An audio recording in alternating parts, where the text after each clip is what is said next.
नमस्कार सगळ्यांना. श्री स्वामी समर्थ.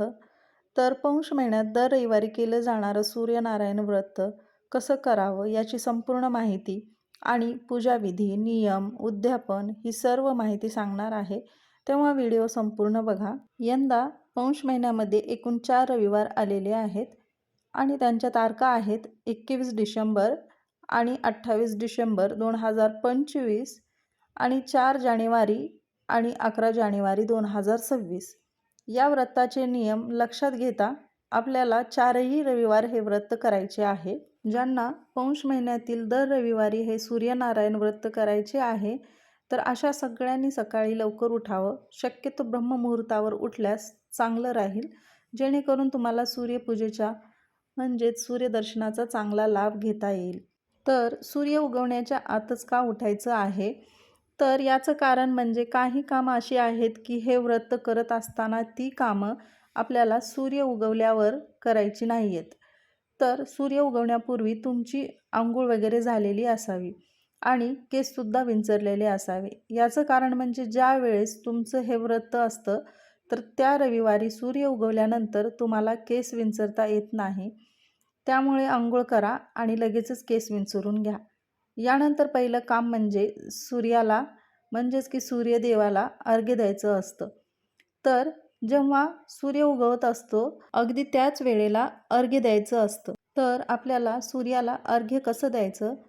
तर सूर्य उगवला की एका तांब्यात पाणी घेऊन त्यामध्ये हळद, कुंकू, फूल, अक्षता, पांढरे तीळ आणि गूळ तर हे साहित्य पाण्यामध्ये टाकून आपल्याला या पाण्यानं सूर्यदेवांना अर्घ्य द्यायचं असतं. प्रत्येक स्त्रियांनी सकाळी लवकर उठून सूर्यदेवांना अर्घ्य द्यायचं आहे. अर्घ्य देताना आपल्याला एक मंत्र म्हणायचा आहे. तो मंत्र असा आहे, ओम ग्रणी सूर्याय नमः. असा मंत्र म्हणत म्हणत सूर्यदेवांना अर्घ्य द्यायचं आहे आणि तांब्यातील पडणाऱ्या पाण्याकडे पाहत पाहत हा मंत्र म्हणायचा आहे. बघा, अर्घ्य दिलेलं पाणी ओलांडायचं नसतं किंवा आपल्या पायावर सुद्धा ते पडू द्यायचं नसतं. सूर्यपूजा झाल्यानंतर लगेचच तुळशीची पूजा करून घ्यायची. पण रविवारी तुळशीला पाणी घालणं आणि स्पर्श करणं हे धर्मशास्त्रानुसार वर्ज्य सांगितलेलं आहे. त्यामुळे तुळशीला स्पर्श न करता केवळ आपल्याला तिच्या मुळाशी 1 चमचाभर गाईचं दूध तुळशीला अर्पण करायचं असतं. तुळशीपाशी तुपाचा दिवा लावायचा. तुपाचा दिवा लावणं शक्य नसेल तर तेलाचा दिवा लावा, काही हरकत नाही. आणि ज्यावेळेस तुळशीला दिवा लावतो त्यावेळेस ओम नमो भगवते वासुदेवाय नमः हा मंत्र म्हणायचा. त्यानंतर तुळशीवर दुरूनच हळदी कुंकू, फूल, अक्षता वाहून नमस्कार करायचा आणि त्यानंतर स्त्रियांनी आपल्या स्वतःला देखील हळदी कुंकू लावायचं आहे. या दिवशी तुम्ही तुळशीला वाण म्हणून ऊस, गाजर, गूळ, तीळ, बोरं हे सुद्धा अर्पण करू शकता. आणि अगदीच हे शक्य होणार नाही किंवा प्रत्येक रविवारी हे शक्य नसेल तर तिळगुळ वाहिले तरी पण चालेल. आणि त्यानंतर तुळशीला एखादी प्रदक्षिणा सुद्धा मारू शकता. जर तुळशीच्या आसपास जागा नसेल म्हणजे प्रदक्षिणा मारता येत नसेल तर तुम्ही स्वतःभोवतीच एक प्रदक्षिणा मारायची आणि त्यानंतर तुळशी मातेला नमस्कार करायचा. यानंतर आपण करत असलेल्या या सूर्यनारायण व्रताची एक साधी सोपी पूजा मांडायची. प्रत्येक रविवारी आपल्याला याच पद्धतीने पूजा मांडावी लागेल. पूजा मांडणी ही आपल्याला आपल्या अंगणातच मांडायची असते. पण शक्य नसेल तर तुम्ही गॅलरीत किंवा घराच्या गच्चीवर किंवा देवघरासमोर मांडू शकता. शक्यतो सूर्यप्रकाशामध्ये सूर्याच्या कोवळ्या किरणामध्ये ही पूजा आपल्याला करायची असते. पण सगळ्यात महत्त्वाचं, पूजा करताना आपलं तोंड पूर्वेला होईल या पद्धतीने पूजा मांडावी. पूजेच्या मांडणीसाठी आपल्याला एक पाट किंवा चौरंग घ्यायचा आणि त्यावर एक लाल वस्त्र अंथरून पहिल्यांदा आपल्याला दिवा लावून घ्यायचा आहे. म्हणजे कुठलीही पूजा आपल्याला अग्निदेवतेच्या साक्षीने करायची असते. त्यामुळे पहिल्यांदा आपल्याला दिवा लावून घ्यायचा आहे. त्यानंतर आपल्याला गणपती बाप्पांची स्थापना करून घ्यायची आहे. तर गणपती बाप्पांची स्थापना करताना आपल्याला मूर्ती घ्यायची आहे. मूर्ती नसेल तर तुम्ही सुपारी स्वरूप गणपती बाप्पांची स्थापना करू शकता. त्या अगोदर आपल्याला गणपती बाप्पांचा अभिषेक करायचा आहे. मूर्ती असेल तर मूर्तीवर अभिषेक करू शकता. मूर्ती नसेल तर तुम्ही सुपारी स्वरूप गणपती बाप्पांची जी आपण स्थापना करणार आहोत त्या सुपारीचा अगोदर आपल्याला अभिषेक करून घ्यायचा आहे. आणि मग त्यानंतर आपल्याला 2 विड्याच्या पानावर म्हणजेच की जोड पानावर आपल्याला गणपती बाप्पांची स्थापना करून घ्यायची आहे. आणि गणपती बाप्पांची स्थापना करताना आपल्याला अगोदर हळदी कुंकू त्यानंतर अक्षता अर्पण करून त्यावर सुपारी ठेवायची आहे आणि मग त्यानंतर आपल्याला सुपारीचीच म्हणजेच की गणपती बाप्पांची पूजा करून घ्यायची आहे। आणि पूजा झाल्यानंतर गणपती बाप्पांना गुळ खोबऱ्याचा नैवेद्य अर्पण करायचा आणि हे झाल्यानंतर आपल्याला मधोमध सूर्यनारायणाची रांगोळी म्हणजेच की प्रतिमा काढून घ्यायची आहे। सूर्यदेवांना देखील हळदी कुंकू अक्षता फुले वाहून घ्या। तुम्हाला हे सर्व पूजा जी आहे ती स्क्रीनवरती पाहायला भेटेल। ज्याप्रमाणे मधोमध सूर्यनारायणाची प्रतिमा काढली आहे त्या पद्धतीने तुम्हाला रांगोळी काढायची आहे। आणि या पूजेमध्ये कोणी कोणी बाळकृष्णाची मूर्ती देखील ठेवतं, तर तुम्हाला बाळकृष्णाच्या मूर्तीची पण स्थापना करून घेऊन त्यांची पण पूजा करून घ्यायची आहे। तुमच्या इकडं जर त्या पद्धतीने पूजा करत असतील तर तुम्ही करू शकता। त्याच्यानंतर तुम्हाला तुमच्या डाव्या बाजूला म्हणजे की आपल्या डाव्या साईडला सूर्यदेवाच्या शेजारी गोपद्म किंवा गाईची पावलं काढायची आहेत।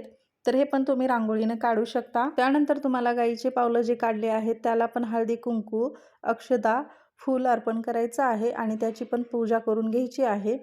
आणि आता हे झाल्यानंतर आपल्या उजव्या साईडला म्हणजेच की आपण जसं डाव्या साईडला गोपद्म काढले आहेत त्याप्रमाणेच आपल्याला उजव्या साईडला राणूबाईच्या पण प्रतिमा काढून घ्यायच्या आहेत। त्यासुद्धा तुम्हाला रांगोळीनेच काढायच्या आहेत आणि आता त्यांना पण हळदी कुंकू फूल अक्षता अर्पण करून घ्यायच्या आहेत आणि त्यांची पण पूजा करून घ्यायची आहे।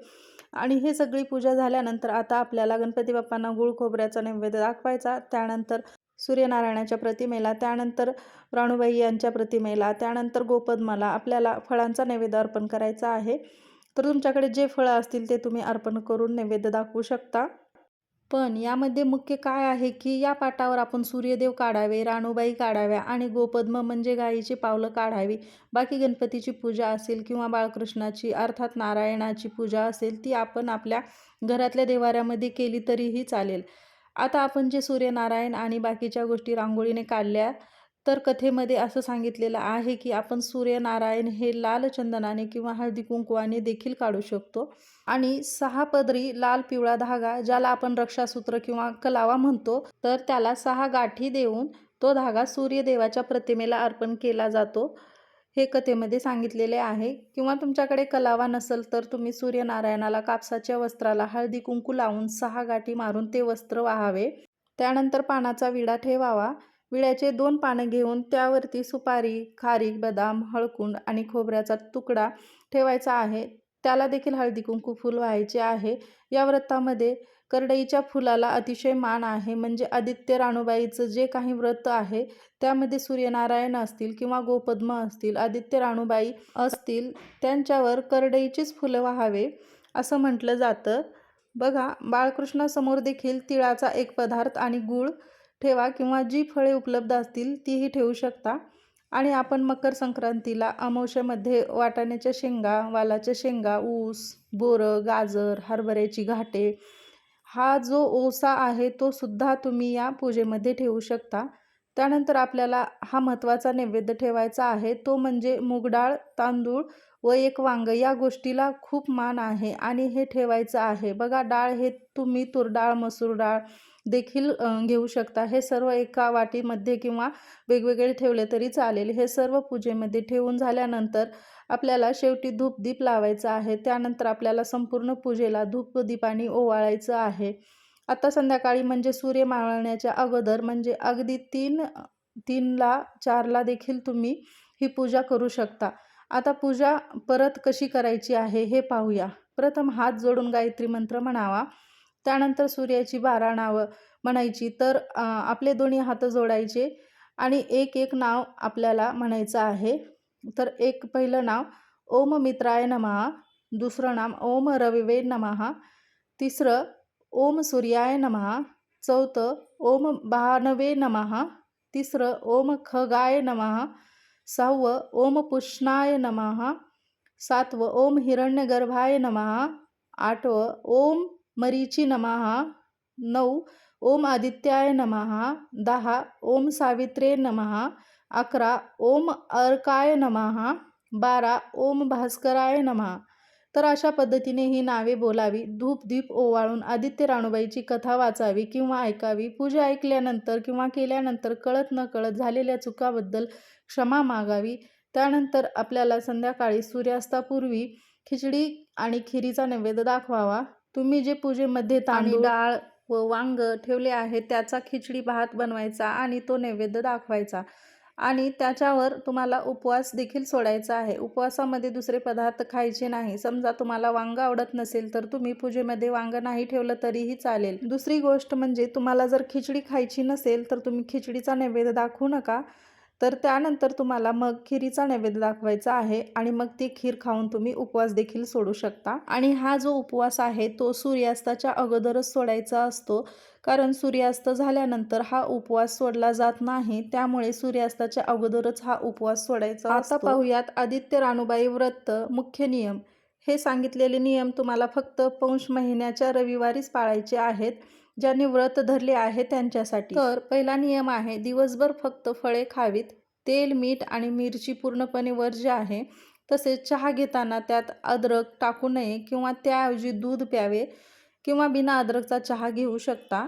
आणि आता दुसरा नियम आहे, उपवास सूर्यास्तापूर्वीच सोडायचा आहे. सूर्यास्त झाल्यावर काहीही खाऊ नये.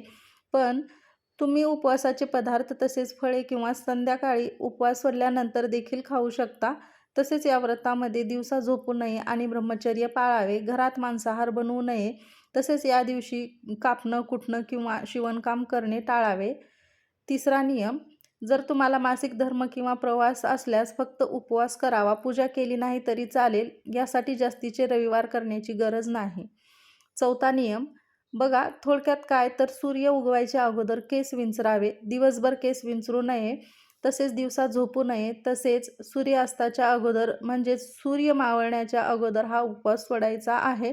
या गोष्टी तुम्हाला आवश्यक पालन करायचं आहे. म्हणजेच की हे जे नियम आहेत ते आपल्याला रविवारी पाळायचे आहेत. तसेच आता पूजेची उद्यापन पाहूया. तर बघा, आता आपण रविवारी पूजा मांडलेली असते, मात्र ती पूजा आपल्याला दुसऱ्या दिवशी सकाळी सोमवारी अंघोळीनंतर पूजा उचलायची. तर पूजेतील फळे आणि गूळ खोबरं प्रसाद म्हणून वाटावे. विड्याची पानं तुम्ही दर रविवारी नवीन आणावी. जे विड्याचे साहित्य आहे किंवा कापसाचे वस्त्र आहे ते पुन्हा वापरलं तरी चालेल. जे रांगोळी काढलेली आहेत, फुले आहेत तर ते एखाद्या झाडाखाली विसर्जित करू शकता. आता उद्यापन पाहूयात. शेवटच्या रविवारी तिळगुळाचे पदार्थ, डाळ किंवा तांदूळ गोरगरिबांना दान करावेत. एखाद्या सुवासिनीला किंवा जोडप्याला घरी जेवायला बोलावून त्यांचा मानपान करावा. सुवासिनीची ओटी भरावी. बघा, अगदी एखाद्या सुवासिनीला बोलावून तिची ओटी भरली तरी तिला दूध, एखादा फळ खायला दिलं तरी देखील चालू शकतं. पिता कश्यप आणि माता अदिती यांचे पुत्र असणारे सूर्यदेव हे सर्वात तेजस्वी तारा आहे. त्यांच्याप्रमाणेच अलौकिक तेज आपल्याला प्राप्त व्हावं, आपला भाग्योदय व्हावा, सौभाग्यप्राप्ती व्हावी, संतान प्राप्ती व्हावी, उत्तम आरोग्य लाभावं आणि आपल्यामध्ये आत्मविश्वास जागृत व्हावा, यासाठी या महिन्यामध्ये दर रविवारी सूर्यनारायणाचे व्रत केले जाते. आणि हे व्रत करण्याची ज्यांची कोणाची इच्छा आहे त्या सगळ्यांनी या पौष महिन्याच्या रविवारपासून या व्रताला सुरुवात करू शकता आणि शेवटच्या रविवारी या व्रताचे उद्यापन करू शकता. तर माहिती कशी वाटली हे नक्की कमेंट्समध्ये सांगा. व्हिडिओ आवडला तर व्हिडिओला लाईक करा. चॅनलवर जर नवीन असाल तर चॅनलला सबस्क्राईब करा. भेटूया अशाच व्हिडिओसोबत. तोपर्यंत सगळ्यांना धन्यवाद आणि श्री स्वामी समर्थ.